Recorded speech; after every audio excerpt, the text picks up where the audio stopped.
नमस्कार, सत श्री अकाल, राम राम सा, हमारी वणक्कम प्रणाम। आप सभी को ऑल्टरनेट मीडिया में फिर से स्वागत है। हमारे साथ छोटे से इंटरवल के बाद जुड़े हुए हैं कमांडर संदीप धवन सर।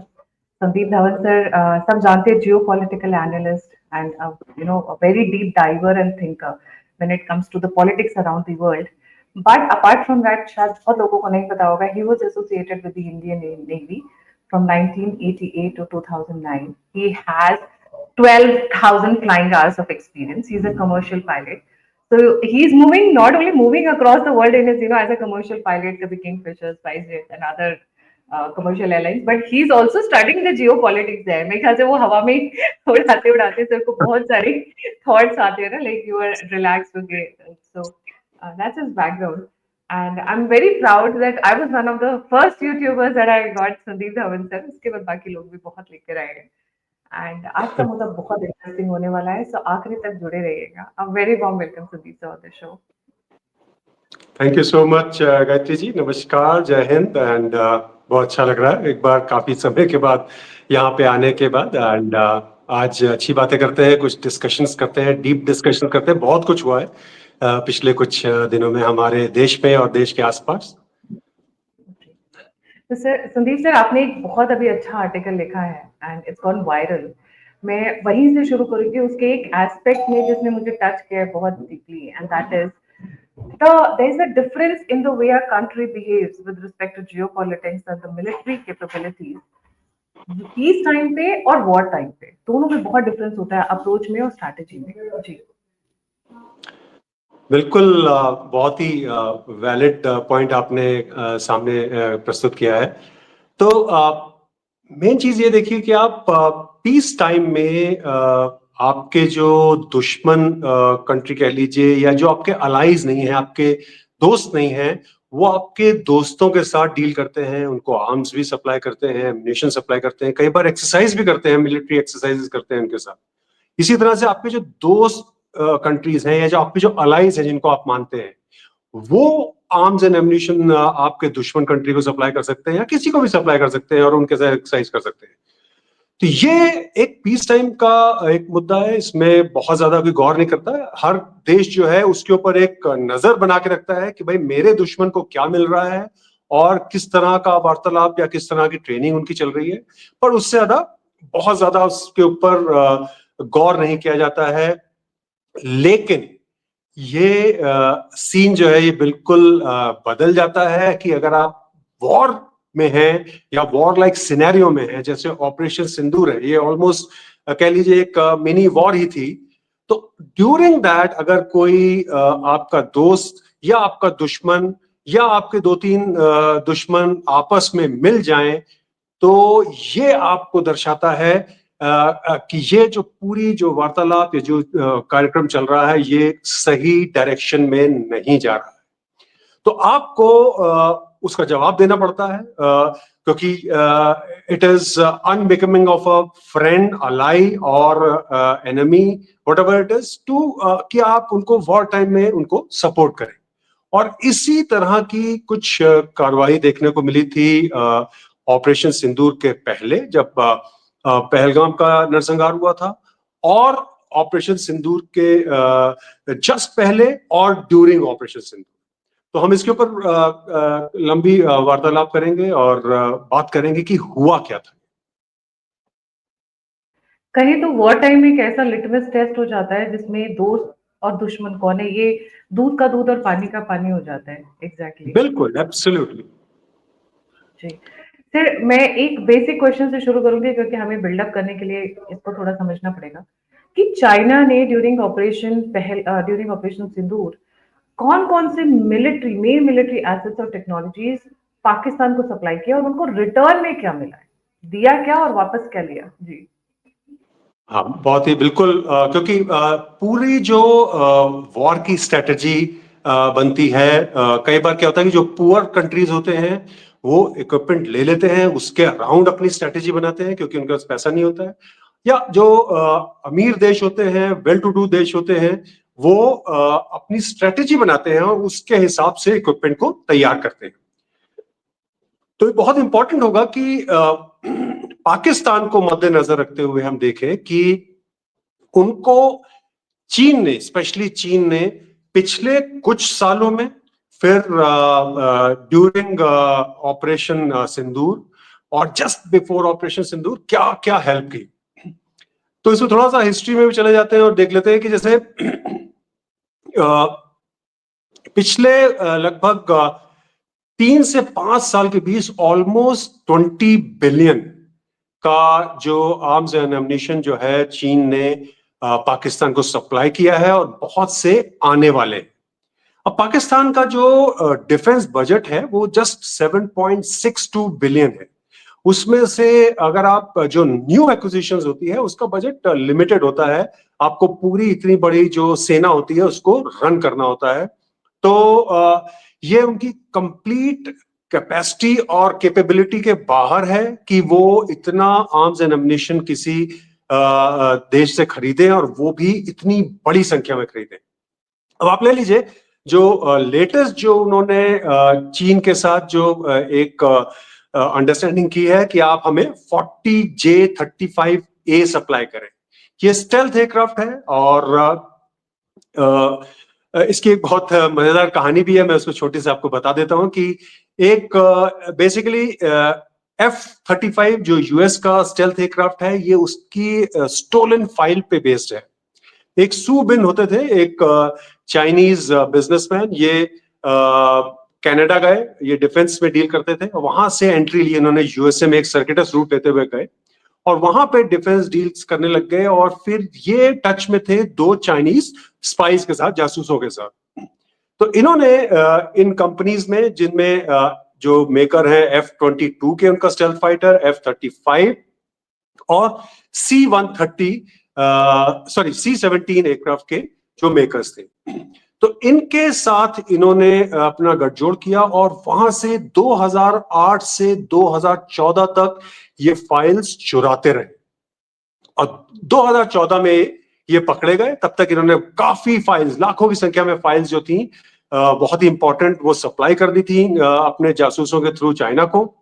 2014 में पकड़े गए, 2016 में इनको सजा हुई। और कितनी सजा हुई, मजाक की बात है ये, क्योंकि जस्ट 47 मंथ्स की इनको सजा हुई और केवल 10,000 का इनको एक जुर्माना लगा डॉलर्स का, जबकि इन्होंने यूएसए को जो चोट पहुंचाई थी वो $100 बिलियन की थी।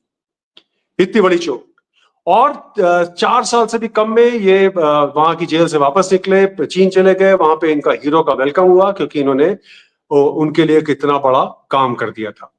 फास्ट फॉरवर्ड आइए आप 2025 में फरवरी में, एक चाइनीज इंजीनियर थे और चाइना में ही काम करते थे डिफेंस इंडस्ट्री में, लियू। तो लियू साहब को फांसी दे दी गई। अब फांसी क्यों दे दी गई, क्योंकि ये एक बहुत ही इंटेलिजेंट बट डिसग्रंटल्ड इंजीनियर थे, इनकी प्रमोशन नहीं हुई थी, तो उन्होंने इनके J-20 एंड उस समय FC-31 कहते थे, उसकी ये 2 एयरक्राफ्ट स्टेल्थ एयरक्राफ्ट थे, इनकी फाइल्स चोरी करके वेस्टर्न जासूसों को बेच दी। तो डिफरेंस देखिए फर्स्ट ऑफ ऑल आप कि एक जगह पे वो 4 साल के से भी कम सजा मिली और उन्हीं के चुराए हुए डिजाइन को उन्होंने वापस उनको बेचा अमेरिकन को, इन्वेस्टर्स को, तो उनको फांसी की सजा हो गई।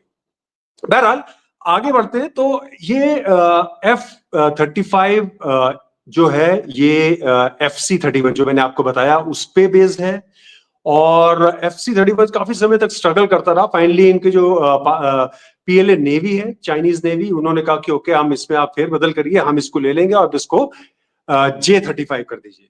तो FC-35 से ये FC-31 से J-35 हो गया और फिर देखा देखी एयरफोर्स ने भी कहा ओके, हम इसको ले लेंगे, आप इसको J-35A कर दीजिए और वही एयरक्राफ्ट जो है इस समय पाकिस्तान आ रहा है। और मजे की बात यह है कि ना तो ये चाइनीज नेवी में है ये एयरक्राफ्ट है और ना ही चाइनीज एयरफोर्स में ये एयरक्राफ्ट है। तो ये समझ लीजिए कि ये एयरक्राफ्ट यहां पे पाकिस्तान आ रहा है, ये ट्रायल के लिए आ रहा है, क्योंकि जो चाइनीज नेवी है अभी तक ट्रायल्स कर रही है और काफी टाइम लगेगा उनको ट्रायल्स करते हुए। फुजियान के ऊपर ट्रायल्स चल रहे हैं इनके, फर्स्ट आइलैंड चेन के बाहर इस समय ये ऑपरेट कर रहे हैं और इसके ऊपर बाद में आऊंगा कि ये क्या करने वाले हैं F-35A के साथ पाकिस्तान में।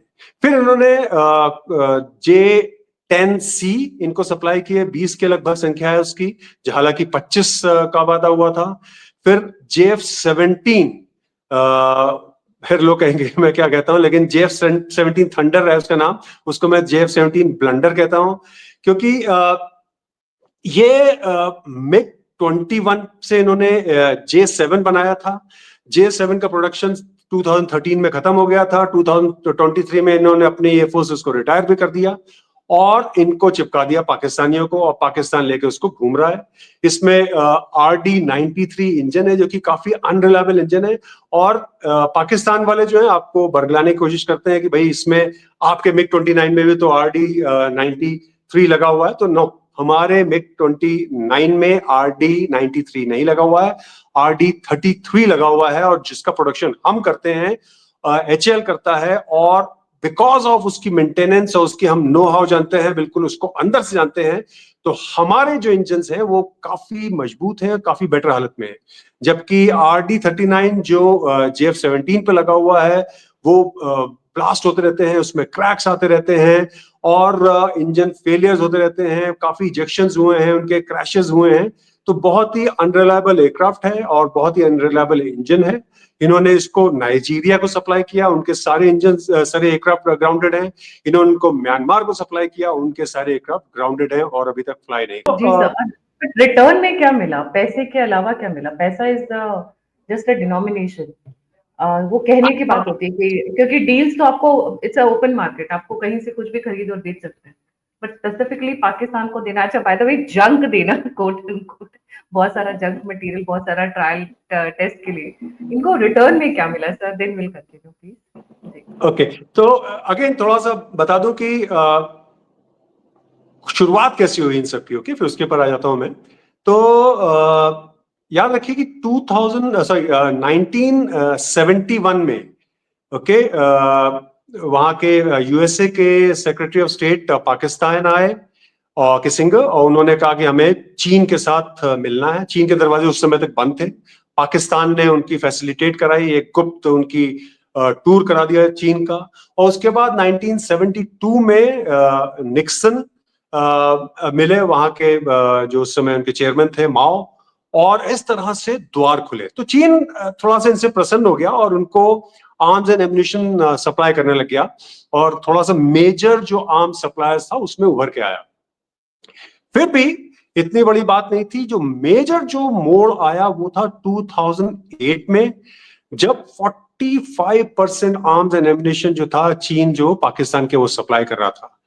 2017 तक ये संख्या 70% पहुंच गई थी, और जबकि यूएसए जो था केवल 12% पहुंच गया था। इतना बड़ा गैप हो गया था।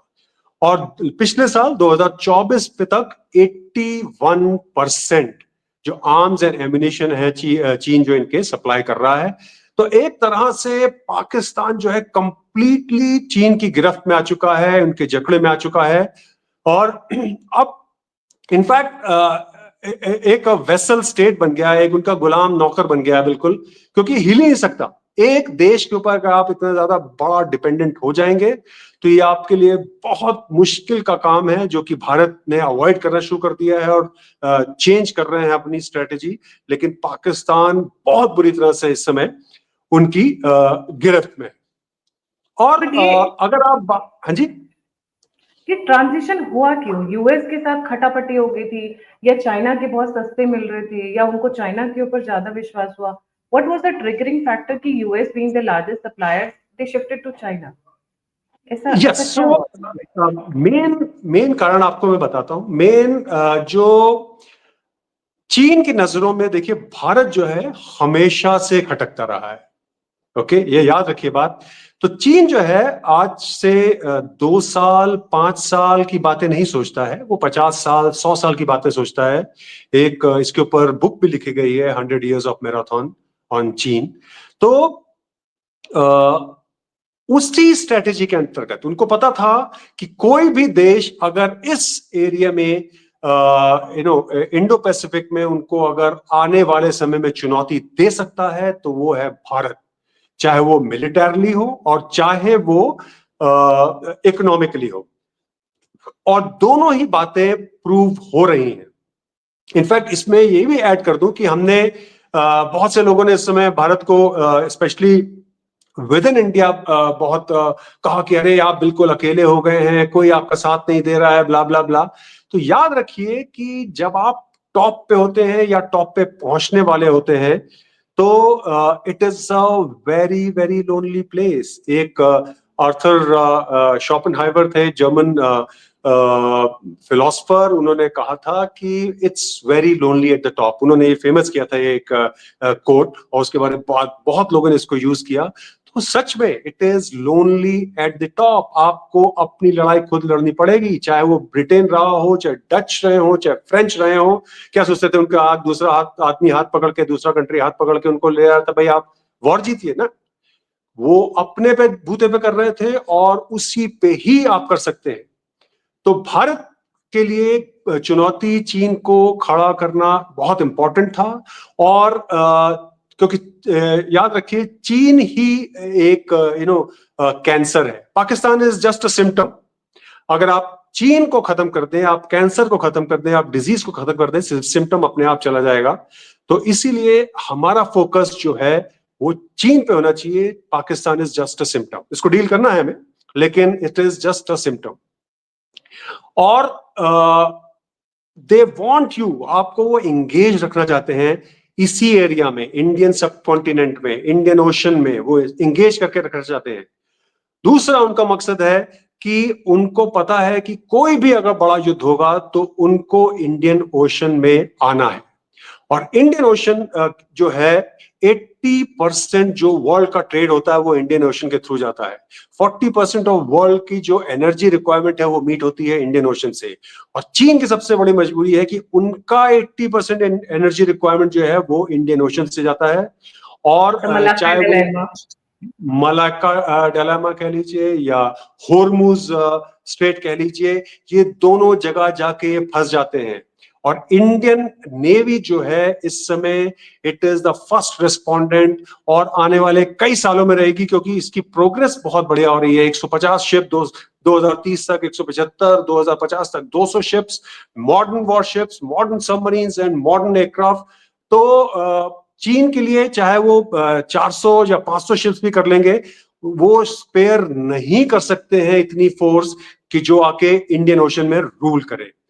तो बहुत समझदारी से उन्होंने काम किया। उन्होंने क्या किया कि उनका एक यूनान, एक सदर्न प्रोविंस है, वहां से उन्होंने एक 1700 किलोमीटर लंबी एक चाइना म्यांमार इकोनॉमिक कॉरिडोर तय करना शुरू किया, जो कि उनके क्वाकफ्यू पोर्ट पे आता है म्यांमार में।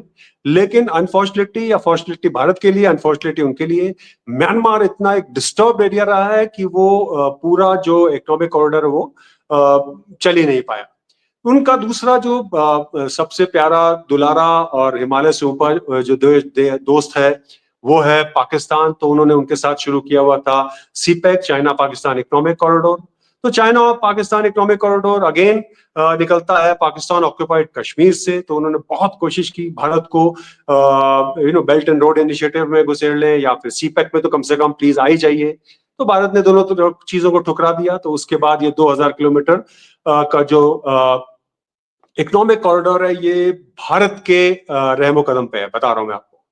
क्योंकि कहीं भी अगर वॉर होती है उसमें चाइना इन्वॉल्व होता है, तो 1 2 3 4 अगर ब्रिजेस भी उसमें, क्योंकि बहुत ही डिफिकल्ट टेरेन है जहां से निकल के जाता है, तो अगर ढह गए, उसके पास, उनके पास कैपेसिटी नहीं होगी कि वो उसको बना पाए, तो खत्म है उनके लिए।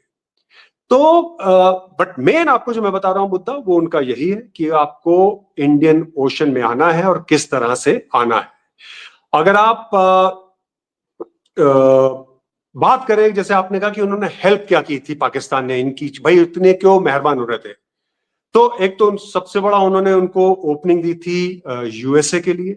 यूएसए से उनको पता था टेक्नोलॉजी मिलेगी। उस समय one of the poorest countries होता था चीन, याद रखिए ये, उनकी भारत से भी कम जो पर कैपिटा इनकम थी उनकी चाइना की थी। ओके, तो बहुत बुरी तरह से वो टटोल रहे थे कि किस तरह से वो मिल जाए जाके और एक कुछ पार्ट यूएसए से, क्योंकि उनकी यूएसएसआर से बन नहीं रही थी, उनकी एक शॉर्ट वॉर भी हो चुकी थी उनके साथ में, तो बहुत डेस्परेट थे वो। और उसके बाद उन्होंने पाकिस्तान ने क्या किया कि इनको एक ब्लैक हॉक हेलीकॉप्टर था वो सप्लाई कर दिया, जो कि आपको याद होगा, अगर एबटाबाद में बिन लैडेन का जो ऑपरेशन हुआ था उसमें वहां पे वो क्रैश कर गया था, तो एक इनको इंटैक्ट इतनी हाई क्वालिटी का एक हेलीकॉप्टर मिल गया। उसमें कुछ क्षति हुई थी लेकिन उसके अलावा उनको मिल गया। फिर इन्होंने इनके बलूचिस्तान में 2 टोमाहॉक मिसाइल्स थी अमेरिकन जो इंटैक्ट गिर गई थी, वो भी इन्होंने चीन को सौंप दी, और उन्होंने रिवर्स इंजीनियरिंग करके उसकी KD-20 एक 1500 किलोमीटर सुपरसोनिक मिसाइल है, जो कि उनके H-6K जो स्ट्रेटेजिक बॉम्बर्स हैं उस पे लगता है। फिर DH-10 एक लैंड अटैक मिसाइल है जो कि 1500 किलोमीटर है, ये सबसोनिक मिसाइल है। और इससे पाकिस्तान को भी बड़ा फायदा हुआ, क्योंकि पाकिस्तान का जो बाबर मिसाइल है वो भी इसी प्लेटफॉर्म पे बेस्ड है। और बाबर मिसाइल बेसिकली HATF-7 जो कि सबमरीन पे लग सकता है, न्यूक्लियर केबल है, और इसकी जो रेंज है करीब 750 किलोमीटर है, और ये सबसोनिक है। तो ये काफी बड़े बड़े इन्होंने इनको रिटर्न गिफ्ट दिए, और उसके बाद ही इन्होंने इतनी बड़ी उनकी हेल्प की और करते आ रहे हैं। बेसिक मेन जो उनका मुद्दा यही है कि आप तो ठीक है हमारी छोटी मोटी हेल्प कर रहे हैं, लेकिन आपको एक इरिटेंट खड़ा करना था चीन को, और उन्होंने खड़ा किया पाकिस्तान को, जो आपको कंटिन्यूअसली इरिटेट करता रहेगा। और कैसे इरिटेट करता रहेगा उसके ऊपर भी हम लोग बात करेंगे। Very interesting. मतलब उनके बिहाफ पे वो चोरी कर रहे हैं अमेरिकन उसकी, क्योंकि अमेरिका वाली उसको अफोर्ड नहीं कर सकते, तो इनको चोरी करके दे दो, ये बना के हमें दे देंगे शॉर्टकट।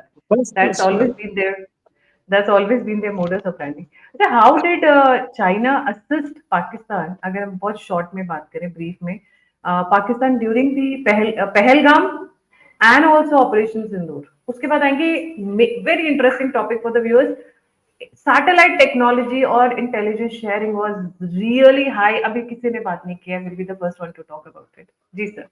या सो सी, इन्होंने बहुत मेजर, जैसे ही पहलगाम का नरसंहार हुआ, मैसेकर हुआ, उन्होंने बहुत ज्यादा डिप्लोमेटिक सपोर्ट दिया पाकिस्तान को।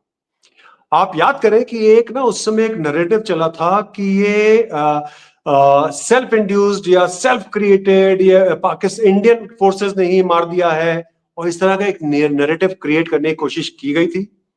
और हालांकि वो बुरी तरह से फ्लॉप हो गई थी, और उससे चाइना ने काफी लेसन्स भी लर्न किए, तो वो नैरेटिव जो था बहुत बुरी तरह फेल हो गया। भारत ने जो था इस पूरे मुद्दे को यूनाइटेड नेशन सिक्योरिटी काउंसिल में उठाया। उनकी एक कमेटी है 1267 कमेटी, जो कि काउंटर टेररिज्म कमेटी है, वहां पे उठाया गया। लेकिन हर बार जैसे ही द रेजिस्टेंस फोर्स का नाम आता था, चीन, टर्की और इस तरह के दो जो देश थे, वो उसको दबा देते थे। तो ये डिप्लोमेटिकली उन्होंने उनका बहुत बड़ा साथ दिया। पूरे ऑपरेशन सिंदूर के पहले इन्होंने बिल्डअप करना शुरू कर दिया। आई टोल्ड यू ना कि इन्होंने एक लेसन लर्न किया कि ये उनका नैरेटिव कुछ ठीक नहीं बैठा, तो पूरे समय उन्होंने उनको एक नैरेटिव बिल्डिंग शुरू की, क्योंकि चीन का जो एक बहुत बड़ी फोर्स है जो इस पे काम करती है, जो इनफैक्ट मैं आता लेकिन अभी बता देता हूं। तो शुरू में इनकी एक फोर्स होती थी PLA स्ट्रेटेजिक सपोर्ट फोर्स। बाद में ये बन गई क्योंकि उसका जो काम था कुछ ठीक ठाक नहीं चल रहा था। पार्टी जो CCP है वो बहुत ज्यादा हैप्पी नहीं थी, और जो उनकी जो मेन कोर लीडरशिप है वो हैप्पी नहीं थी, तो उसको चेंज करके फेरबदल किए, और उसका उन्होंने नाम कर दिया People's Liberation Army information strategic force. तो ये एक बहुत बड़ी फोर्स है जो कि नैरेटिव बिल्डिंग में, प्रोपेगेंडा में, इंफॉर्मेशन वॉरफेयर में, साइकोलॉजिकल वॉरफेयर में, साइबर वॉरफेयर में, और मल्टी डायमेंशनल वॉरफेयर में चीन की तरफ से पाकिस्तान के लिए बहुत मदद करती रही। पहले पहलगाम के बाद जब तो लीड जो टाइम था टिल ऑपरेशन सिंदूर, और जैसे ही ऑपरेशन सिंदूर हुआ तो उन्होंने ऑल जो पूरे समुद्र के जो बाढ़ थे वो सारे खोल दिए और बिल्कुल फ्लड गेट्स खोल दिए और एक तहलका मचा दिया। तो इसके ऊपर हम आएंगे बाद में कि क्या हुआ क्या था। फिर इन्होंने क्या किया कि एक मैंने वीडियो बनाई थी जो बहुत ज्यादा फेमस हुई थी उस समय, बहुत शॉर्ट सी वीडियो थी और मतलब कुछ मैंने वो पाकिस्तानी एयर मार्शल की तरह नहीं, वो मल्टीमीडिया बना के और उसके ऊपर जहाज चिपका के और दिखा दिया कि ये हमारे जहाज है, ये इंडिया के जहाज है, ये हमने मारा, ये देखिए गिर गया। ऐसे नहीं, वो क्लास 10th का बच्चा ही बना सकता है। ये सर रियल हमारे यहाँ तो 9th स्टैंडर्ड के बच्चे अच्छी एनिमेशन बना सकते हैं उस पे बेटर देन दैट। तो आई वाज सरप्राइज। और वो वहां पे वो उनके जो मूर्ख से बिल्कुल जर्नलिस्ट बैठे हुए थे, वो वाह वाह कर रहे थे बिल्कुल ऑ में उस, और वो एयर मार्शल को उन्होंने हीरो बना दिया। तो एक ना, अगर आप इलिटरेट कंट्री में हो और सारी जनता इलिटरेट हो तो एक वो अंधों में काने राजा वाली बात हो जाती है कि वो काने राजा फेमस हो गया क्योंकि एक आंख से वो देख सकता था। वो तो बहरहाल सर वो उनको एक पॉइंट जो है जो मैं कभी नहीं भूलूंगी, वो सेंटर ऑफ ग्रेविटी वाला सर, वो सबसे इम्पोर्टेंट था। मेरे व्यूअर्स को पता होगा sir, but would you like to say 2 lines on that, जो सेंटर ऑफ ग्रेविटी वाला मैटर क्या हुआ था? अरे वो नहीं, वो अभी आप फिर ये इसका फ्लो छूट जाएगा। ओके, तो इसको विल इस फ्लो को कंटिन्यू। इस फ्लो को कंटिन्यू करते हैं। तो मैं वो वीडियो की बात आपको बता रहा था मैं, वो उसके बारे में हम कभी फिर गौर करेंगे। तो वो वीडियो जो था उसमें मैंने दर्शाया था और पूरा अवेलेबल है, आप खुद जाके देख सकते हैं उसको, कि कैसे एक इजिप्शियन एयरफोर्स का एयरक्राफ्ट IL-76 का एयरक्राफ्ट कायरो से टेक ऑफ किया। ये घोस्ट एयरक्राफ्ट है। ओके, और तो घोस्ट एयरक्राफ्ट कैसे हो गया कि हर एक एयरक्राफ्ट का जो एक एक ट्रांसपॉन्डर होता है उसको आपको ऑन करना पड़ता है, जिससे कि एयर ट्रैफिक कंट्रोलर, रेडार्स सब आपको देख सकते हैं कि आप कहां जा रहे हैं, क्या कर रहे हैं, किस हाइट पे उड़ रहे हैं, किस स्पीड से उड़ रहे हैं। तो क्योंकि वो उनका खुद का देश था तो कायरो से उड़ा और वो सऊदी अरेबिया की सीमा पे आया। अब सऊदी अरेबिया में घुस रहे हैं तो उनको ट्रांसपॉन्डर ऑन करना ही पड़ेगा, तो उन्होंने किया। तो वहां पे वो उजागर हो गए और मेरे सामने प्रस्तुत हो गए। वो सऊदी अरेबिया में आए और काफी देर उन्होंने होल्ड करना शुरू किया वहां पे। आई थिंक या तो वो दमाम में लैंड करना चाहते थे या जेद्दा में लैंड करना चाहते थे या रियाद में, कहीं जहां पे भी लैंड करना चाहते थे। बहरहाल उनको परमिशन नहीं मिली। वो याद रखिए कि सऊदी अरेबिया, ओमान, UAE, ये सारे हमारे भारत के दोस्त नेशन है, कंट्रीज हैं, हमारे अच्छे संबंध हैं उनके साथ। तो इसके बाद ये काफी देर होल्ड करने के बाद ओमान चला गया, वहां पे फिर बहुत देर तक होल्ड किया इन्होंने, वहां पे भी लैंड करने की परमिशन नहीं मिली। और उसके बाद UAE चला गया उल्टे डायरेक्शन में। इमेजिन करिए, मैं आपको बताता हूं कारण क्या है उसका। तो दो कारण हो सकते हैं इसके। एक कारण यह है कि ये मिलिट्री, क्योंकि IL-76 अगर कायरो से टेक ऑफ करता है तो सीधा पाकिस्तान जा सकता है, उसके पास इतना फ्यूल होता है। तो या तो ये बहुत हैवी इक्विपमेंट कैरी कर रहा था, उसके पास सफिशिएंट फ्यूल नहीं था, मिलिट्री इक्विपमेंट कैरी कर रहा था पाकिस्तान के लिए, या ये छुपाना चाहता था अपना ओरिजिन, अपने कि हम पाकिस्तान जा रहे हैं और हम कहां से आए हैं, ये गोलमोल करना चाहता था। तो बहरहाल ये लैंड बहुत मुश्किल से इसको परमिशन मिली UAE में लैंड करने के लिए, वहां लैंड किए, रिफ्यूल किया और टेक ऑफ किया। और टेक ऑफ करके कहां जा रहा है? पाकिस्तान के नॉर्थ में, पाकिस्तान ऑक्युपाइड जम्मू एंड कश्मीर में एक हेलीपैड है, वो उसका डेस्टिनेशन था। अब हेलीपैड पे हेलीकॉप्टर ही लैंड करता है, इतना बड़ा एयरक्राफ्ट लैंड नहीं करता है। तो वहां ये जहाज पहुंचा, इसने फिर से अपना ट्रांसपॉन्डर ऑफ किया और उसके बाद इसके नॉर्थ ईस्ट में एक मुजफ्फराबाद एयरफील्ड है, वहां चला गया होगा, या साउथ ईस्ट में एक एयरफील्ड है, बहरहाल किसी आसपास की एयरफील्ड में गया है। उसके बाद से ये जहाज वहां से टेक ऑफ, जो कि वापसी जाने के लिए उड़ा है, ये केवल उड़ा है 11 मई को, जब आज के दिन से 1 महीने पहले। तो उसके बीच ये क्या करता रहा वहां पे? उसके बीच ये, क्योंकि इसको फिर से मैंने ट्रैक किया और ये इनकी गलतियां थी कुछ, इस चक्कर में इनको ट्रैक कर पाया। ये यहां से कंटिन्यूअस ट्रिप्स मार रहे थे चीन में, उनके जो नॉर्थ पीकिंग के जो बीजिंग के जो नॉर्थ में एक मिलिट्री एयरफील्ड है, वहां जा रहे थे। और वहां से क्या ला रहे थे ये किसी का भी कैसे हो सकता है, बट मेरे हिसाब से ये वहां से PL-15 फुल रेंज वाली मिसाइल्स ला रहे थे। मेरे ख्याल से ये HQ-9B पी आपको बताया था मैंने, जिसकी 120 किलोमीटर रेंज है। HQ-9B जो है उसकी 300 किलोमीटर रेंज है।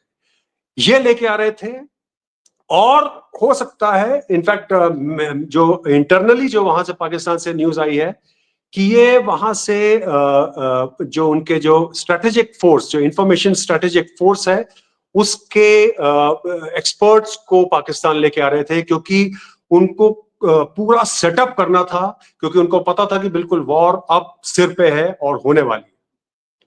तो ये उन्होंने वहां पे मंजर एक बांधा हुआ था। चीन ने 200 अपनी फिशिंग बोट्स जो हैं, जो बेसिकली वो मिलिशिया भी होती हैं, वो उनका सर्वेलेंस का काम भी करती हैं, फिशिंग एक बहाना है, वो इंडियन ओशन में, हिंद महासागर में डाल दी थी। उन्होंने वहां पे एक दा यांग ही याओ, एक उनकी ड्यूअल पर्पस शिप है, मतलब एक सर्वे शिप भी है और एक स्पाई शिप भी है। तो ये एक एज अ मदरशिप डाली थी, जो इन 200 शिप्स, सॉरी सम जो फिशिंग बोट्स हैं, इनको साथ कोऑर्डिनेट कर रही थी एज अ मदर बोट। और ये छोटी छोटी बोट्स जो है ये पूरा सर्वेलेंस करती थी, ये दाई यांग को सप्लाई करती थी, और ये डेटा सप्लाई होता था। ये शिप जो थी ये सैटेलाइट से भी कनेक्टेड थी, ये पूरे जो नेटवर्क सेंट्रिक वॉरफेयर चल रहा था उससे भी कनेक्टेड थी। तो पूरे इंडियन नेवी के ऊपर इसने पूरी नजर रखी हुई थी, कहां चल रही है, क्या कार्रवाई हो रही है, और उनका कहां डिप्लॉयमेंट है। फिर इसके साथ ही इन्होंने 5 अपनी सैटेलाइट्स जो थी, ये इंडियन सब कॉन्टिनेंट के ऊपर ओरिएंटेट कर दी थी, वहां पे पहुंचा दी थी, जो पूरा कंप्लीट वहां पे सर्वेलेंस कर रही थी, और बैटलफील्ड का जो सिनेरियो है उसको पूरा अपने सिस्टम में डाल रही थी। तो पूरा एक इन्होंने मल्टी डायमेंशनल वॉरफेयर का बहुत बड़ा सपोर्ट पाकिस्तान को दिया।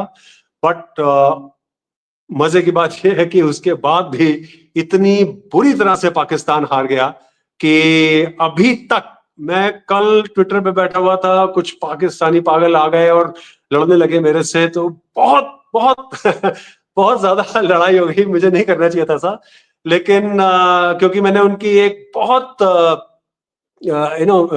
दुखती नर्व पे उनके हाथ रख दिया था। मैंने उनसे पूछा कि भाई, आप कहते हैं कि पाकिस्तान एयरफोर्स ने ये किया, पाकिस्तान एयरफोर्स ने ये किया, पाकिस्तान एयरफोर्स ने ये नहीं किया, 6 एयरक्राफ्ट इंडिया के गिरा दिए, तो फिर आर्मी चीफ कहां से फील्ड मार्शल बन गए? ये तो जो आपके एयरफोर्स चीफ हैं उनको मार्शल ऑफ द एयरफोर्स बनना चाहिए था। अब मैंने उसमें लिखा मार्शल ऑफ एयर। उसका एक रीजन है, क्योंकि पाकिस्तान एयरफोर्स का एक जोक है, Pakistan air force is all air but and no force. Okay, तो उसमें केवल एयर, ये हवा निकलती है उनकी, कोई फोर्स नहीं है उसमें। तो वो उनको समझ नहीं आया, खैर बहरहाल। और उसके बाद वो शुरू हो गए कि क्यों और क्या, और आप हमारे प्रेसिडेंट से पूछ लीजिए, प्राइम मिनिस्टर से पूछ लीजिए, उन्होंने बनाया है, ब्ला ब्ला ब्ला। लेकिन उनके जवाब देने की हिम्मत नहीं थी, क्योंकि बहुत दुखती रख पे उनके मैंने हाथ रख दिया था। तो ये कल का मंजर रहा है, और ये पाकिस्तान की हालत रही है। और ये बट मेजर जो चुनौती भारत के लिए है कि पाकिस्तान के अंदर इस समय चीन जो है कंप्लीटली घुसपैठ कर चुका है। तो भारत को तैयार होना है, क्योंकि आप दुश्मन को याद रखिए, चाहे उसका इक्विपमेंट बैटल टेस्टेड नहीं हो, वो पेपर पे ही हो, हमने उसको बुरी तरह से धराशाही कर दिया हो, लेकिन आप दुश्मन को कभी भी कम नहीं समझिए। उसकी जो कैपेसिटी पेपर पर दिख रही है उसी के हिसाब से तैयारी करिए, क्योंकि अगर आप उसके हिसाब से तैयारी करेंगे तो आप उसको, जिस तरह से हमने इस बार इनको मात दी, अगली बार भी देते रहेंगे, लेकिन तैयारी पूरी होनी चाहिए।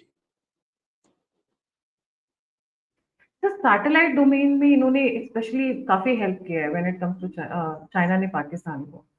ये क्या था? और हाँ, इंटेलिजेंस शेयरिंग जी।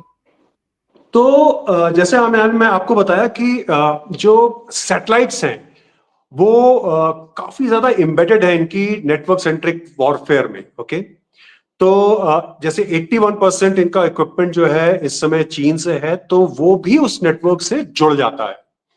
फिर खुले आम मैं बता रहा हूं कि it is just short of war और actually they have declared a war. चाहे आप चीन ले लीजिए, चाहे वो टर्की ले लीजिए। तो एक उन्होंने पूरे अपने सिस्टम्स को चेक किया है, उन्होंने अपने J-10C को टेस्ट किया है। ये एक टेस्टिंग ग्राउंड बन गया है इंडियन सब कॉन्टिनेंट। उन्होंने अपने PL-15 मिसाइल्स को टेस्ट किया है, उन्होंने अपने जो एयर डिफेंस सिस्टम्स हैं उनको टेस्ट किया है। तो अपने नेटवर्क सेंट्रिक वॉरफेयर को, हाउ उनकी जो पूरी जो हर एक आदमी एक दूसरे से बात कर सकता है, उसको नेटवर्क सेंट्रिक वॉरफेयर कहते हैं। हर एक को डेटा दे सकता है।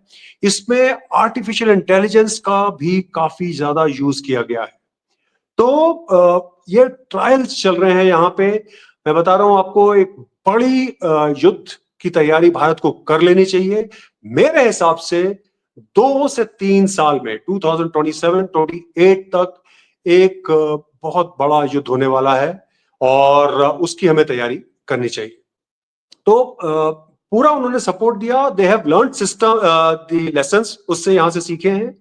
भारत ने भी लेसन सीखे हैं। इनफैक्ट भारत के पास उनके फतेह 1, फतेह 2 मिसाइल्स, PL-15 ई, PL-15 फुल रेंज, ये सारे मिसाइल्स हैं उनके इंटैक्ट गिरे हैं या फिर उनके पार्ट्स में गिरे हैं, और इसका एनालिसिस चल रहा है इस समय। जो वेस्टर्न कंट्रीज हैं और जो जापान और इस तरह के हमारे दोस्त कंट्रीज हैं, वो इस समय एनालाइज कर रहे हैं भारत के साथ मिलके कि इसमें, क्योंकि इसके बाद बहुत इजी हो जाएगा। अगर हमारे पास इंटैक्ट मिसाइल्स आ गई हैं तो उसका रिवर्स इंजीनियरिंग करके, उसको अंडरस्टैंड करके कि वो किस फ्रीक्वेंसीज पे काम करती हैं, उनका मोड ऑफ ऑपरेशन क्या है, क्योंकि हमारे पास एक्सपर्टीज है बहुत भयंकर। हम खुद अपने एस्ट्रा मिसाइल्स पे काम कर रहे हैं, तो और बाकी देशों से साथ मिलके, तो ये इसका तोड़ निकल आएगा। क्योंकि जापान बहुत ज्यादा इंटरेस्टेड है कि ये PL-15 मिसाइल्स जो हैं ये कैसे काम करती हैं। तो उसमें कोई दो राय नहीं है कि हम उनका तोड़ निकाल लेंगे, लेकिन फिर भी सजग रहना है हमें। और इनका जो नेटवर्क सेंट्रिक वॉरफेयर है विद AI बेस्ड, इसका तोड़ निकालना है। हमने कुछ कुछ निकाला है इस बार, अभी बात करते हैं उसके बारे में, लेकिन आने वाले समय में ये थोड़ा और गंभीर हो सकता है मामला। तो चाइना का जो वॉरफेयर है वो काफी लिमिटेड है। ऑपरेशन सिंदूर के टाइम पे China has helped Pakistan adopt multi domain warfare. Yes, तो जैसे मैंने आपसे अभी बात की कि मल्टी डोमेन जो वॉरफेयर है ये बहुत एक लंबा चौड़ा एक है। It's not just kinetic. Kinetic मतलब होता है कि आप आर्मी भी आ गई, एयरफोर्स भी आ गई, नेवी भी आ गई। नो, ये space, air, land, sea and under sea, हर डोमेन में ये काम करता है। इसलिए it is called multi dimensional warfare. फिर इसमें मिलिट्री अफेयर्स के अलावा नॉन मिलिट्री अफेयर्स आ जाते हैं, वो इक्वली इंपॉर्टेंट है और वो हमने इस युद्ध में देखा।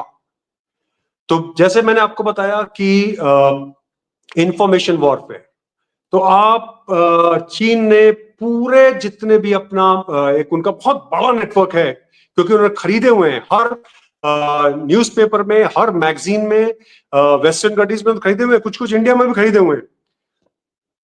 फिर जो टीवी चैनल्स हैं उनके हर एक उनके पेरोल पे हैं। आप वो उनके गाने गाएंगे। आपने किसी भी मिलिट्री एक्सपर्ट को ये कहते सुना कि पाकिस्तान ने बहुत अच्छा काम कर दिया, या पाकिस्तान ने ये जो उनका क्लेम्स है कि 6 जहाज गिरा दिए या राफेल गिरा दिया? नो, किसी मिलिट्री ने अफेयर वाले ने कहा। ये सब जनरल पर्पस जो बड़े बड़े जर्नलिस्ट हैं वेस्टर्न में, जिनका बहुत बड़ा नाम है, उन्होंने इस तरह की अफवाहें उड़ाई, और जो उनके पेरोल पे हैं, और ये उन्होंने इंफॉर्मेशन वॉरफेयर का काम किया। साइबर वॉरफेयर, साइबर वॉरफेयर में क्या आता है कि आपके सिस्टम्स को अफेक्ट करेंगे, जो कि इस बार हमने काफी अच्छी तरह से कंट्रोल किया, तो बहुत ज्यादा नहीं हुआ। अदरवाइज आपके वो हर तरह के from electricity to hospitals to सबको डिसेबल कर सकते हैं। तो इसका ऑफेंसिव भी होता है, डिफेंसिव भी होता है। इंडिया भी ऑफेंसिव करता है और डिफेंसिव करता है, और उन्होंने भी किया। फिर आ जाता है साइकोलॉजिकल वॉरफेयर। अगर आप दुश्मन की विल को जो है उसको तोड़ देंगे, तो दुश्मन की सेना, दुश्मन के जो सिटीजन्स हैं उस देश के, उनकी अगर विल एक बार टूट गई तो दुश्मन को हराना बहुत आसान होता है। तो अब साइकोलॉजिकली पहला उन्होंने वारी यही किया, 6 एयरक्राफ्ट गिरा दिए, और उसके बाद वो उन्होंने चेंज ही नहीं किया, वो नैरेटिव चलाते गए। तो जैसे एक हिटलर के जो प्रोपेगेंडा चीफ थे, उन्होंने कहा था कि you tell a lie 1000 times and after some time that lie actually becomes the truth.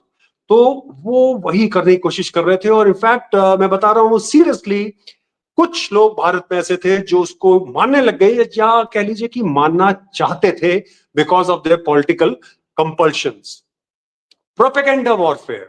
तो ये बहुत, हर एक जो फील्ड है जो मैं बता रहा हूं, जिसकी बात कर रहा हूं, चाहे साइकोलॉजिकल हो चाहे इंफॉर्मेशन हो, ये एक दूसरे से कनेक्टेड है। तो प्रोपेगेंडा करिए आप, तो हमने तबाह कर दिया, भारत में ये कर दिया, वो कर दिया। लेकिन जो इंटेलिजेंट प्रोपेगेंडा होता है, याद रखिए, इसके ऊपर मैंने बहुत काम किया है। इंटेलिजेंट प्रोपेगेंडा जो होता है उसमें 20-30% आपका प्रोपेगेंडा होता है, और 60-70% रियलिटी होती है। उसको आप अच्छे से मिक्स करिए और फिर प्रस्तुत करिए। तो इन्होंने बेवकूफी क्या की, इन्होंने पूरा का पूरा प्रोपेगेंडा ही सामने फैला दिया रायते की तरह। तो थोड़ा वो ज्यादा बात बनी कर थोड़ा थोड़ा ज्यादा भी कर दिया था, थोड़ा ऑप्टिमम करते तो हाँ, बिलीवेबल होता, वो नॉन बिलीवेबल लेवल यस, तक चले गए थे। That is right. बैंगलोर ठीक है, Bangalore was gone, Patna was gone, मतलब या जी। देन आता है last, which is very serious, that is political influence. आप जो एंटिटीज हैं, इंपॉर्टेंट एंटिटीज हैं आपके कंट्री में, ऑपोजिट बेसिकली एनिमी कंट्री में, उनको इन्फ्लुएंस करिए। उनसे आप उटपटांग क्वेश्चंस कराइए। अरे आप बताइए कि आपका राफेल गिर गया कि नहीं गिर गया, आपके कितने जहाज गिर गए। अरे भैया, वॉर चल रही है, आप किस देश के हैं? आपको क्या बिल्कुल नॉलेज नहीं है? अगर आप कल प्राइम मिनिस्टर होंगे तो क्या आप ऐसे क्वेश्चन पूछेंगे? तो या एक्सपेक्ट करेंगे कि जो आपके ऑपोजिशन वाले ऐसे क्वेश्चन पूछे?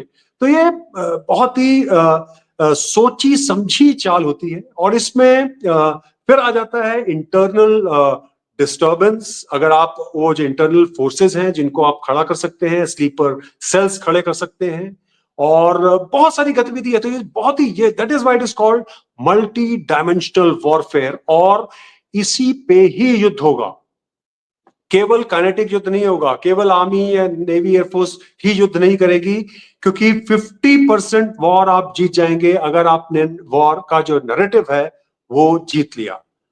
तो भारत ने वॉर जीत ली और बहुत बुरी तरह से उनको हराया, लेकिन नैरेटिव बिल्डिंग में हमारी थोड़ी कमी रह गई। जी, I think we will be covering up. हम बहुत एक्स्ट्रा काम करेंगे, दी ऑल्टरनेट मीडिया एक्स्ट्रा काम करेगा। संदीप धवन और हमें सभी गेस्ट, हम बहुत मिलकर काम करने वाले हैं। We are going to give them a good fight. Sir, मैं अब यहाँ से वापस आऊंगी। हमने चाइना पाकिस्तान की बात कर ली। टर्की टर्की ने, how did Turkey, this is a very specific question, how did Turkey facilitate Pakistani air force pilots exposure to Rafale fighters and jets and S-400 aircraft defence? ये एक बहुत पिन पॉइंटेड चीज हुई थी जिसके बारे में किसी का ध्यान नहीं गया था। जी। या सो ये मैंने उजागर किया था कि इसकी तैयारी टाइम से चल रही थी। ओके, तो याद रखिए कि पहलगाम ये एक वन ऑफ द इंसिडेंट नहीं था, one of the terrorist attack नहीं था। ये एक बहुत बड़ी चाल थी, और इसमें भारत को फंसाना था उनको। भारत को इकोनॉमिकली तबाह करना था, भारत की जो विश्व में जो साख है उसको चोट पहुंचानी थी। जो चाइना प्लस वन का जो दौर चला हुआ है, इससे चाइना से इंडिया में बिजनेस ना आ जाए, उसको चोट पहुंचानी थी। क्योंकि उनको कोई फर्क नहीं पड़ता कि बिजनेस चाइना से वियतनाम चला जाए, कंबोडिया चला जाए, लाओस चला जाए, क्योंकि वहां रन तो चाइना की बिजनेसमैन नहीं करनी है वो फैक्ट्रीज, क्योंकि उनको इनफैक्ट वहां से फायदा भी हो जाता है, वहां पे चीप लेबर मिल जाता है। लेकिन अगर इंडिया बिजनेस आ गया तो उनकी कहानी खत्म है। फिर आप इंडिया को अनसेफ डिक्लेयर कर दीजिए कि भाई इंडिया बिल्कुल बिजनेस के लिए बिल्कुल बेकार जगह है, देखिए अनसेफ है, वहां पे वॉर होती रहती है। आपका FDI रोक दीजिए, आपका इन्वेस्टमेंट्स रोक दीजिए। तो एक बहुत बड़ी सोची समझी चाल थी।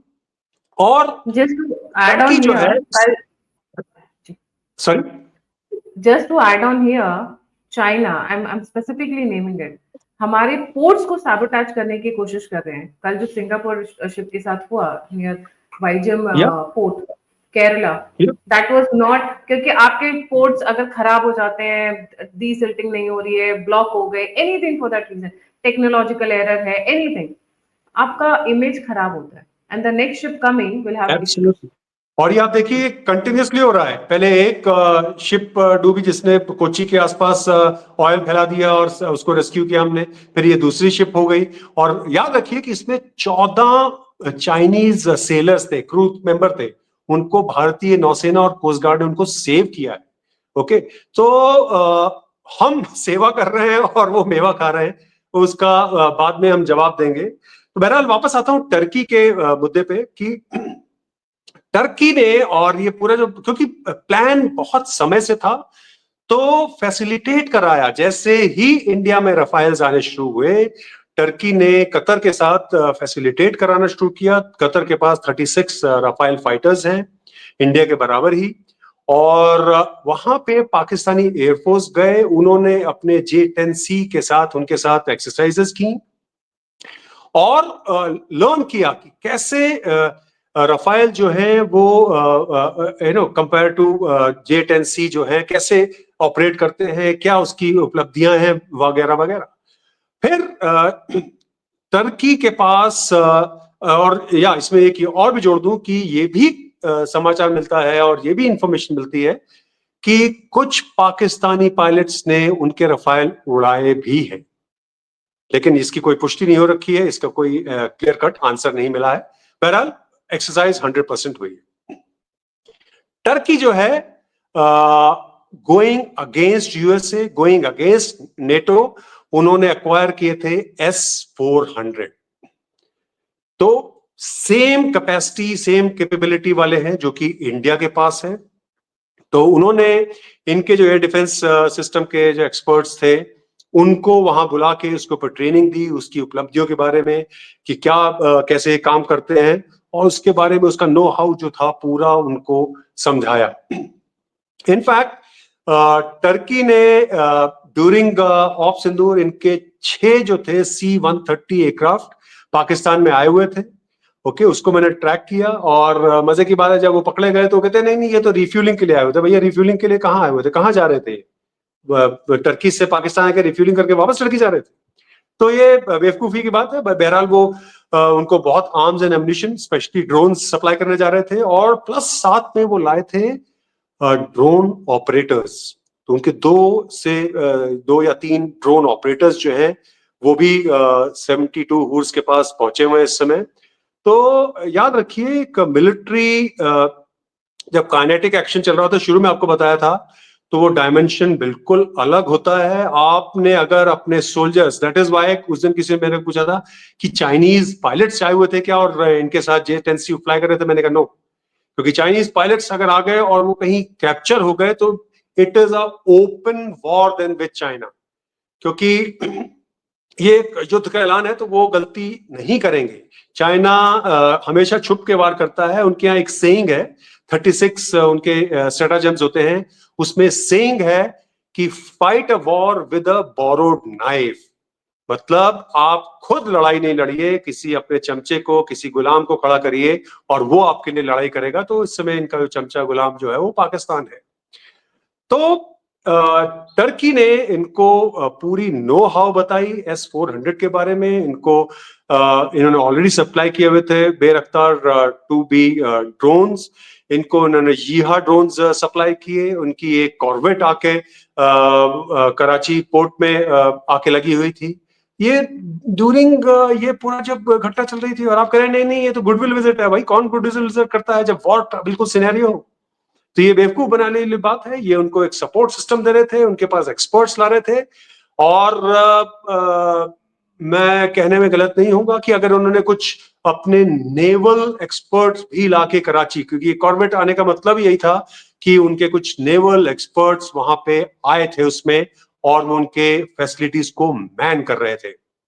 याद रखिए, आज ही के दिन 11 में, अगर 10 मई को ये पूरा युद्ध विराम नहीं हुआ होता, 11 तारीख को जहां तक मेरी इंफॉर्मेशन है कि कराची पोर्ट को ध्वस्त करने वाले थे। नेक्स्ट हमारा एक्शन कराची पोर्ट पे था, और उसके बाद वो सेम मंजर होता जो कि 1971 में हमने उनका पोर्ट डिस्ट्रॉय कर दिया था।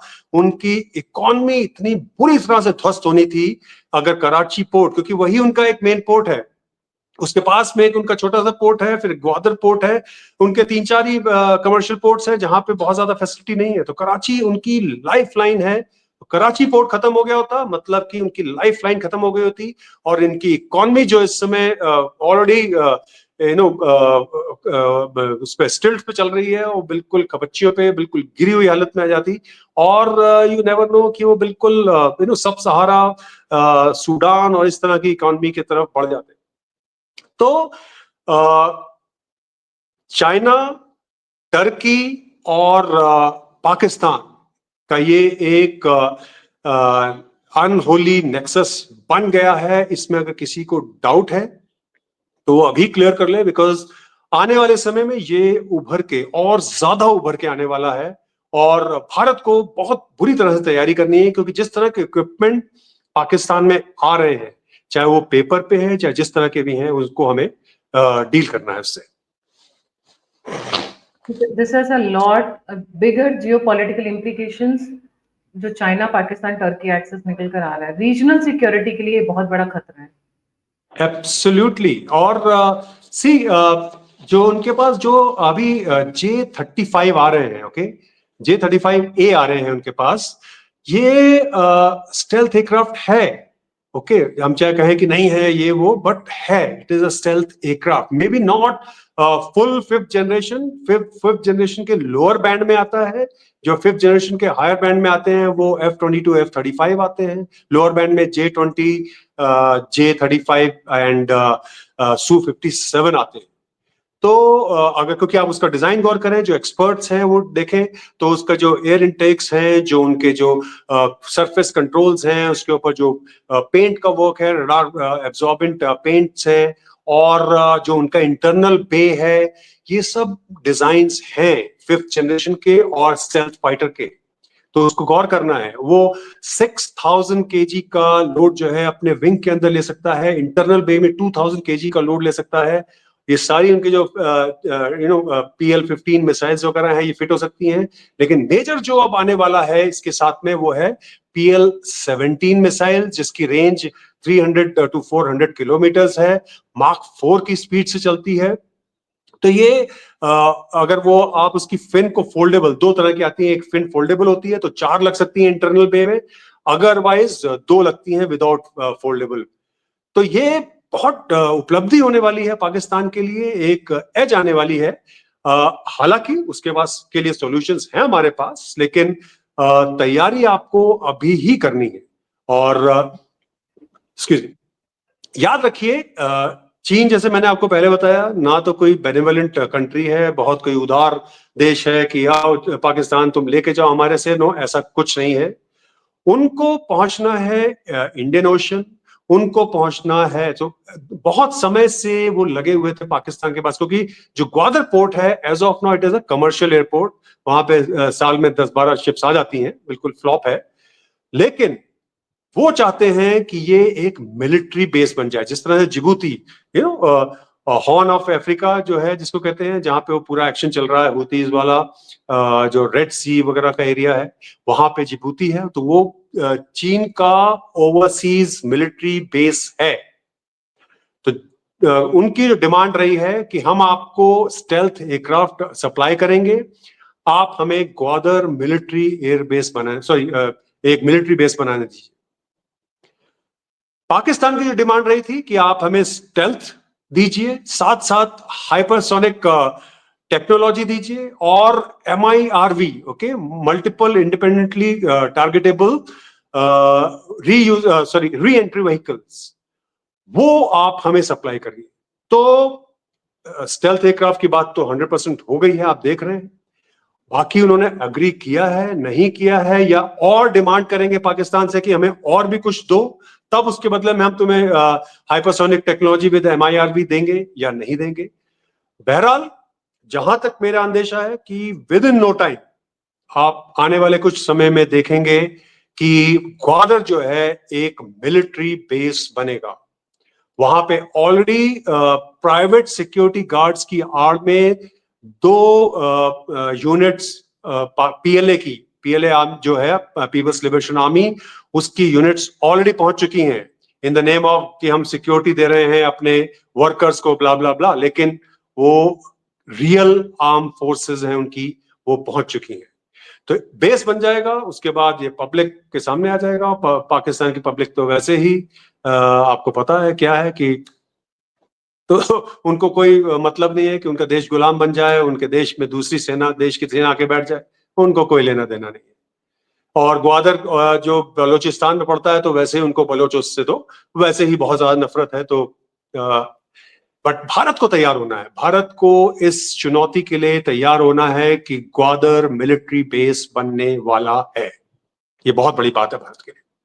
सर, आप ये जो बात करें, is it the PLAN plan, वही forces in Gwadar, right? PLAN plan forces, जिसके बारे में आप और मैं मेंशन कर रहे थे। नहीं, हर तरह का बनेगा वहां पे एयरपोर्ट भी है, तो वहां पे PLA एयरफोर्स भी आएगी, PLA नेवी भी आएगी, PLA आर्मी भी आएगी, सब आएंगे। फिर जैसे जिबूती में भी हर तरह की फैसिलिटी है, हालांकि उनके पास इस समय as of now naval assets ज्यादा है और आर्मी है, बट यहाँ पे तो सब कुछ तैयार किया हुआ उन्होंने, तो every component can come there. Right, so that they have big plan for Gwadar, and जिस तरीके के Big equipments plans for- Pakistan इकट्ठा कर रहे हैं, they are planning for a bigger war. Pahalgam तो वो चिंगारी लगाने की कोशिश थी उनकी, but we That stopped is at a right. Very right ceasefire. बहुत सही मोमेंट पे आई थिंक अनाउंस किया था, that was a very right moment.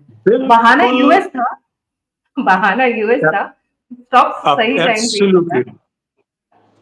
इसमें आपको मैं एक बात बता दूं कि जैसे हम लोग बात कर रहे थे बेसिकली अदर डे कि CDA जो भारत के चीफ ऑफ डिफेंस स्टाफ हैं, जनरल चौहान, तो उन्होंने एक बात कही थी टैक्टिकल मिस्टेक की। इस पे गौर कर लेते हैं थोड़ा। तो टैक्टिकल मिस्टेक जो उन्होंने बात की थी, उसमें 2-3 मुद्दे आ जाते हैं। तो जो मेन जो मेरे सामने मुद्दा है और जो मेरे बार बार आता है कि जो भारत का जो एम था, जो एम फॉर 6 और 7 की जो नाइट का एम था, वो था जो उनके जो टेररिस्ट लोकेशंस हैं, जो टेररिस्ट डेन हैं, जो हाइडआउट्स हैं, उनको अटैक करना, ना पाकिस्तान की मिलिट्री को, ना पाकिस्तान के सिविलियंस को अटैक करना। तो ये एक असम्पशन था कि अगर हम उनकी मिलिट्री को, हम उनके इंस्टॉलेशंस को अटैक नहीं करेंगे तो वो रिटेलिएट नहीं करेंगे। So that is one tactical mistake what I think so general Chauhan was trying to say that कि ये हमारी एक टेक्निकल मिस्टेक थी, क्योंकि एक क्लासिक वॉर में आप जो उनके जो एयर डिफेंस सिस्टम्स होते हैं, उनके जो रेडार्स होते हैं, उनको नष्ट करते हैं, एयर सुपीरियोरिटी कायम करते हैं, और जब वो हो जाती है तब आप करते हैं ग्राउंड अटैक। तो ये मेरे ख्याल से एक टैक्टिकल मिस्टेक है। दूसरा ये भी कह सकते हैं कि जो PL-15 फुल रेंज की मिसाइल्स हैं, वो पाकिस्तान के पास थी और चीन ने उनको चुपचाप सप्लाई कर दी थी उन्हीं दिनों में, जो मैंने आपको बताया कैसे आई। तो ये भी हो सकता है कि हम भांप नहीं पाए, क्योंकि जो पाकिस्तान से मेरे को खबर मिली है कि उनकी जो मैक्सिमम रेंज पे उन्होंने फायर किया है इंडियन एयरक्राफ्ट के ऊपर, वो है 114 माइल्स, और PL-15E जो एक्सपोर्ट वर्जन है, उसकी रेंज है जस्ट 80 to 90 माइल्स। ओके, तो चांस ही नहीं है कि आप एक 114 माइल्स पे फायर करें। तो जो PL-15 फुल रेंज वाली मिसाइल है, उसकी 124 मिसाइल्स है, दैट मींस रेंज है उसकी माइल्स की, तो दैट मींस उन्होंने ऑलमोस्ट फुल रेंज पे उस मिसाइल को भी फायर किया है, और इसका मतलब PL-15 फुल रेंज जो है वो यूज की गई है। इसका मतलब कि चाइना ने उनको PL-15 फुल रेंज सप्लाई किए थे। तो ये एक of all the tactical equipment that Pakistan is getting, सबसे dangerous कौन सा है भारत के लिए? All the, I mean, आलू बम तो तो उनके छोड़ दीजिए, जो ये लग के बैठे हुए हैं, उनकी तो कहानी तो खत्म हो अभी गई है। जो नहीं, अभी अभी तक उनके पास कुछ ऐसा कुछ खास नहीं है। J-10C जो है उनका, वो केपेबल जहाज है, क्योंकि वो एक लावी एयरक्राफ्ट था इजराइल का, उसके ऊपर बेस्ड है। वहां से उन्होंने 1980s में वो बनाना शुरू किया था F-16 कंपनी के साथ, तो उसी के ऑलमोस्ट डिजाइन पे बेस्ड था वो। फिर वो that project ran into trouble, तो उनके पास 5 प्रोटोटाइप बने थे, उसमें से एक चीन ने खरीद लिया था, और उस जहाज को वो लाके उन्होंने उसके बाद उससे J-10 बनाया, फिर J-10A बनाया, J-10B, फिर J-10C बनाया। तो 660 से ऊपर उनके पास J-10C है। तो एक केपेबल एयरक्राफ्ट है। इसमें कुछ क्योंकि लावी से बना था, तो F-16 के कुछ कंपोनेंट्स भी हैं उसमें, तो ये ठीक ठाक एयरक्राफ्ट है।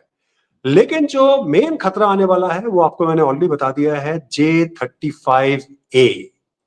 क्योंकि J-35A आ रहा है, वो PL-17 के साथ आएगा, तो ज्यादा रेंज है, और PL-17 जो है 300 to 400 किलोमीटर्स तक बियॉन्ड विजुअल रेंज फायर कर सकती है, एयर टू एयर मिसाइल है, और काफी अच्छी स्पीड है इसकी। तो इवन इफ डट है, जैसे कितने सारे मिसाइल्स इनके गिर गए, तो दिखा तो रहा है कि फेलियर हुए हैं, लेकिन J-35 है, ये एक खतरा है।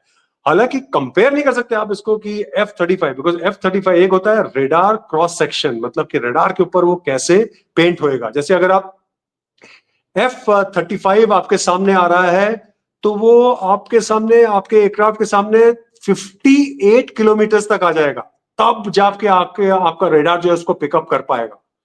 और F-22 है, वो 36 किलोमीटर तक आ जाएगा, तब आपका जहाज उसको पिकअप कर पाएगा। इतनी ज्यादा स्टेल्थ है उनकी।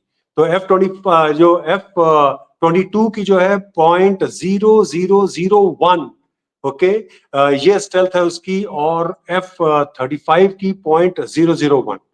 तो जो J-35A है, इसकी एस्टिमेट की जाती है कि 0.5 उसकी जो है वो स्टेल्थ है, और रेडार क्रॉस सेक्शन है उसका, और सो लो ऑब्जर्वेबिलिटी में आता है। जबकि हमारा जो रफाइल है, इसकी भी बिटवीन 0.05 टू 0.5 टू 1 के बीच में आती है इसकी। तो क्योंकि इसके जो स्टेल्थ फीचर्स हैं वो कम है, प्लस साथ ही ये इसके अंदर इंटरनल बे नहीं है, तो अंदर ये वेपन्स लेकर नहीं चलता है, इसके वेपन्स बाहर रहते हैं, तो उससे जो है इसकी आपकी प्रोफाइल और खराब हो जाती है। भारत को क्या करना है? तो ये अंत में मेरे ख्याल से मैं बता दूं आपको कि हाँ, क्योंकि पूरा जियो पॉलिटिकल सिनेरियो चेंज होने वाला है, आर्म्स रेस होने वाली है। भारत को better and highly capable equipment और इंडक्ट करने पड़ेंगे शॉर्ट पीरियड ऑफ टाइम में। एमका को फास्ट फॉरवर्ड करना पड़ेगा। एमका जो है 10 साल दूर है अभी, उसकी इंजन की बात अभी तक चल रही है। ए फ्रेम तो फिर बन जाएगा, उसके बाद इंजन बन रहा है, इंजन लगेगा, इंजन के ट्रायल्स होंगे, फिर एयरक्राफ्ट के ट्रायल्स होंगे, फिर मास प्रोडक्शन होगा, फिर इंडक्शन होगा। तो एक लंबी कहानी है। भारत को इसीलिए हेज हॉग होता है, एक जानवर होता है जो पूरा अपने को अंदर बंद करके रख लेता है, उसके ऊपर अटैक करते रहिए, आप कुछ नहीं कर पाएंगे उसका। तो जब तक हमारी कैपेबिलिटी एमका और या 5th जनरेशन एयरक्राफ्ट की तरफ नहीं बढ़ जाती है, हमें हेज हॉग टेक्नोलॉजी अपनानी है। हमें अपने एयर डिफेंस सिस्टम्स को और मजबूत करना है। हमें अपनी जो एयर टू एयर मिसाइल्स हैं, जैसे अस्त्रा 2 का इंडक्शन होने वाला है, लेकिन अस्त्रा 3 लीजिए भाई, अस्त्रा 3 को फास्ट फॉरवर्ड कीजिए। 350 किलोमीटर की रेंज है, 4 मार्क से ऊपर की इसकी स्पीड है, ये एयर टू एयर मिसाइल है, BVR है। तो ये अपनी एक हमारी मिसाइल है। फिर एक R-37M है जो एक रशियन मिसाइल है, और इसकी भी रेंज 400 किलोमीटर है, लेकिन स्पीड मार्क 6 है। तो that is huge difference it will make. BrahMos 2 को फास्ट फॉरवर्ड कीजिए, ब्रह्मोस 2 1500 किलोमीटर जाएगी, ये हाइपरसोनिक होगी, 6 to 8 मार्क की स्पीड से जाएगी, तो that will make all the difference. हमने देख लिया ब्रह्मोस 1 जो है उसने ही कितनी तबाही की, क्योंकि उनके जितने भी एयर डिफेंस सिस्टम्स थे वो फेल हो गए। और भारत ने इनफैक्ट जो बीच में आपको बताना भूल गया कि जब पहले दिन के बाद जब टैक्टिकल मिस्टेक जो सीडीएस चौहान कह रहे थे, उसके बाद हमने जो क्लासिक वॉरफेयर होता है उसको अपनाया। हमने एयर डिफेंस सिस्टम्स को नष्ट किया, हमने उनके रेडार्स को नष्ट किया, और कंप्लीट एक एयर सुप्रीमेसी हो गई थी। अगर आप याद करें कि जो शहबाज शरीफ हैं, उनके जो प्राइम मिनिस्टर, उन्होंने खुद कबूल किया था, उन्होंने कहा कि हम उनके ड्रोन्स को नष्ट नहीं कर रहे हैं, क्योंकि हमारे रेडार को वो पहचान जाएंगे कि हमारे रेडार कहाँ है। सो that is what is called air supremacy, कि आप उनके घर में घूम रहे हैं और वो आपका कुछ नहीं कर पा रहे हैं। तो भारत को ये सब चीजों पे बहुत गौर करना है। कुशा एक हमारा एयर डिफेंस सिस्टम जो आ रहा है, हाईली कैपेबल है, उस पे काम करना है।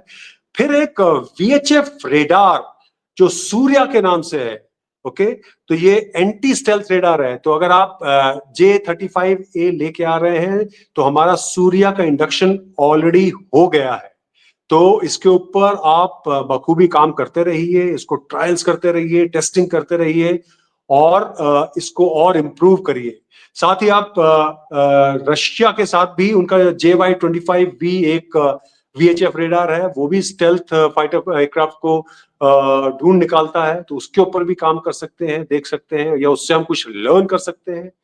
या S-500, ओके, S-400 हमारे पास है, S-500 के ऊपर भी गौर किया जा सकता है। S-500 जो है 2000 किलोमीटर तक वो पिकअप कर सकता है उनके फाइटर एयरक्राफ्ट एंड मिसाइल्स को। 600 किलोमीटर की रेंज है। याद रखिए, पाकिस्तान की जो मैक्सिमम विड्थ है वो 885 किलोमीटर है, okay, that is a maximum. और जो S-500 है, इसकी रेंज है 600 किलोमीटर, मतलब कि इनके फाइटर एयरक्राफ्ट ऑलमोस्ट ईरान की सीमा पे खड़े होकर युद्ध लड़ने की कोशिश करेंगे, और उनकी रेंज ही नहीं है उनकी BVR मिसाइल्स की कि वो आपको टेक डाउन कर सके। तो बहुत केपेबल है S-500, 200 किलोमीटर तक ऊपर जाता है, और ये जो लोअर ऑर्बिट में उनकी जो सैटेलाइट्स हैं उसको भी नष्ट कर सकता है। तो जस्ट इमेजिन, ये जो आपके ऊपर सर्वेलेंस चल रहा है, अगर युद्ध छिड़ गया है तो हम आपकी मिसाइल्स को, सॉरी, आपके जो सैटेलाइट्स हैं उनको भी नष्ट करेंगे, क्योंकि हम सर्वेलेंस नहीं चाहते कि आप करें हमारे ऊपर। तो ये बहुत बड़ी चीजें हैं, बहुत बड़ी उपलब्धि है। लेकिन भारत को, स्पेशली जो भारत की जो रेड टेपिज्म है, भारत का जो सरकारी जो तरीका है काम करने का, HAL में, हाँ, ब्यूरोक्रेसी, HAL में, DRDO में, इसको आप तोड़िए। वो 80 और 90 का दशक नहीं है, ये 80s और 90s के स्पीड से आप काम नहीं कर सकते हैं। या अभी आपको युद्ध स्तर पे काम करना है, इस समय करो या मरो वाली बात है, हमारे सामने है बिल्कुल। तो वो हमें बखूबी करना है, क्योंकि याद रखिए कि एक मैंने आपको बताया कि 36 स्ट्रैटेजेम्स चीन के हैं, और उसमें है deceive the heaven to cross the ocean. मतलब आप एक टारगेट, अपना जो मेन टारगेट है उसको छुपा के रखिए, और एक झूठ मूठ का टारगेट क्रिएट करिए, और उसमें आपको इन्वॉल्व कर दीजिए। तो इसी तरह से ये भारत को इन्वॉल्व करना चाहते हैं, भारत को एक झूठ मूठ की वॉर में, एक बेकार की वॉर में, यूजलेस वॉर में फंसाना चाहते हैं, जिससे आप क्षतिग्रस्त हो जाएं। जैसे आपने कहा कि बहुत सही समय पे हमने युद्ध विराम कर दिया। वो अलग बात है कि वो घुटनों पे आ गए थे, तो बहुत भारत में एकदम से उस समय जोश आ गया था कि नहीं, बिल्कुल खत्म कर दीजिए। नहीं, क्योंकि अगर हम उनको खत्म करने जाते तो फिर बहुत क्षति हमारी भी होती। याद रखिए, युद्ध में कभी ऐसा नहीं होता है कि हाँ, मतलब कि दुश्मन बिल्कुल लेट गया और आप उसके ऊपर चढ़ गए, ऐसा नहीं होता है, तो हमारी क्षति भी होती।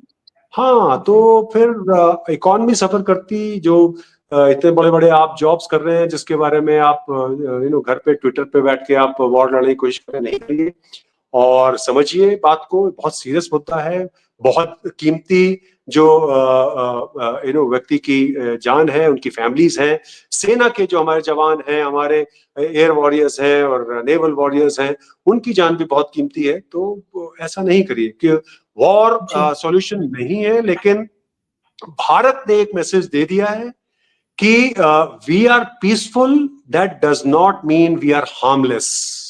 ओके, तो हमने पीस की, इसका मतलब ये नहीं है कि हम हमको हार्म नहीं पहुंचा सकते। तो हमें मल्टी डायमेंशनल वॉरफेयर की तैयारी करनी है, बहुत सलीके से करनी है। Thank you so much sir for joining, it was a wonderful session. And मैं व्यूअर्स से रिक्वेस्ट करूंगी, संदीप धवन सर का जो टेलीग्राम चैनल है, ट्विटर हैंडल है, that is insightful geopolitics, amazing content, very nice write-ups. Sometimes sir videos बना लेते हैं, मुझे तो, मैं तो सर कॉकपिट वाली वीडियोस की वेट कर रही हूँ कि आप फ्लाइट डिले हो गई है या कुछ है तो आप वहां से एक वीडियो अपलोड करें, that will be so funny. या just on a funny note. Thank you so much once again. Like, subscribe और share करना नहीं थैंक यू भूलिएगा। So much. It was wonderful talking to you all, बहुत मजा आया। और नमस्कार, जय हिंद, सत श्री अकाल। नमस्कार, जय हिंद, सत श्री अकाल।